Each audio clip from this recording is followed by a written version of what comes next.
नमस्ते दोस्तों, मैं अपना चैनल मेरा जीवन मेरा अनुभव में आप लोगों का बहुत बहुत स्वागत करती हूँ। आज मैं आप लोगों को महाभारत से जुड़ी हुई एक छोटी सी प्रसंग सुना रही हूँ।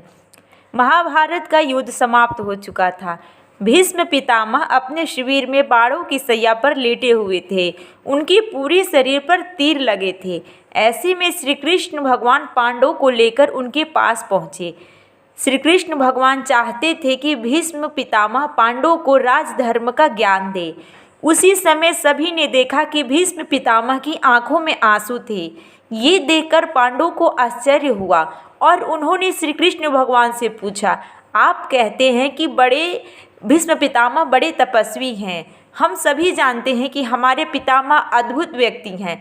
हम भी जानते हैं कि हमारे पितामह बड़े ही ज्ञानी हैं, तपस्वी हैं। लेकिन देखिए, अंतिम समय में मृत्यु का चिंतन करके रो रहे हैं, जबकि इन्हें इच्छा मृत्यु का वरदान मिला हुआ है। श्री कृष्ण भगवान जानते थे कि असली बात क्या है। फिर भी उन्होंने कहा, चलो भीष्म पितामह से ही पूछते हैं कि आप मृत्यु के भय से क्यों रो रहे हैं।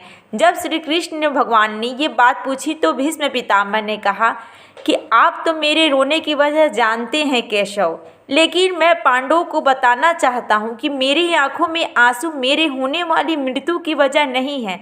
मैं तो कृष्ण की लीलाओं को सोचकर द्रवित हो उठा हूँ और मेरी आंखें भीग गई हैं। मेरे मन में ये विचार आ रहा है कि जिन पांडवों के रक्षक श्री कृष्ण भगवान हैं, उन पांडवों के जीवन में भी एक के बाद एक विपत्तियाँ आती गई। भगवान जीवन में होने का ये मतलब नहीं है कि दुख नहीं आएंगे। दुख तो आएंगे, लेकिन भगवान का साथ है, भगवान पर भरोसा है तो भी हमें दुखों से निपटने के लिए अतिरिक्त शक्तियाँ देंगे।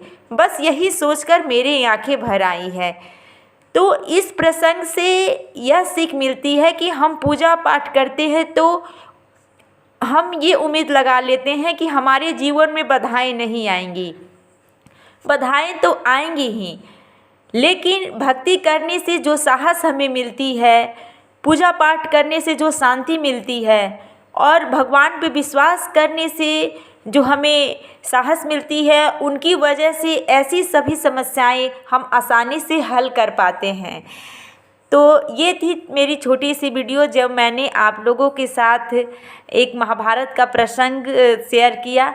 तो ये वीडियो आप लोगों को कैसी लगी कमेंट करके ज़रूर बताएं, और पूरी वीडियो देखने के लिए आप लोगों का बहुत बहुत धन्यवाद। पसंद आए तो लाइक करें, शेयर करें, सब्सक्राइब करें। जय श्री हरि।